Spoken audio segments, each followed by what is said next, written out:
जहाँ अभी हमने देखा है। ఈ మధ్య బరోడాలోని ఎంఎస్ యూనివర్సిటీలో పరిశోధనలు కూడా జరిగాయి.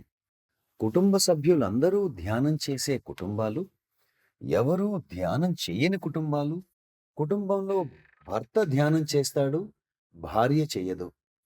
లేదా భార్య ధ్యానం చేస్తుంది కానీ భర్త చెయ్యడు. వారు ఇటువంటి కుటుంబాల యొక్క ఆనందకర సూచీని తయారు చేశారు.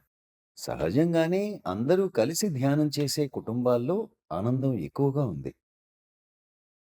విచిత్రమైన విషయం ఏంటంటే, ధ్యానం చేయని కుటుంబంలోని వారు, కుటుంబంలో ఒకరు ధ్యానం చేసే కుటుంబాల కంటే సంతోషంగా ఉన్నారు. కుటుంబంలో ఒక్కరే ధ్యానం చేసేవారు ఇంటి మొత్తానికి లక్ష్యంగా మారతారు. ఎటువంటి వ్యక్తి వింత మనిషిలాగా ఉన్నారు అని భావిస్తారు. అందరూ వారిని పక్కకు పెడతారు. అలా అంటే ఆనందం, శాంతి ఎలా లభిస్తుంది? మీరు వేరు, మీరు వేరు అని వారిని నిందిస్తూ, వారిపై దాడి చేస్తూ ఉంటారు. तो ध्यान करें तो కాబట్టి ధ్యానించండి. सब लोग साथ में ఇంట్లో करें तो అందరూ కలిసి अच्छा ధ్యానం रहेगा చేస్తే और బాగుంటుంది. మేము బ్రైటర్ మైండ్స్ పిల్లలకు చాలా విషయాలు నేర్పిస్తాం.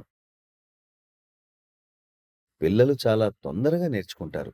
వారి జ్ఞాపక శక్తి ఎక్స్ఐపి టెక్నిక్‌తో వృద్ధి చెందుతుంది. కళ్ళు మూసుకొని కూడా వారు చదవగలుగుతారు. तो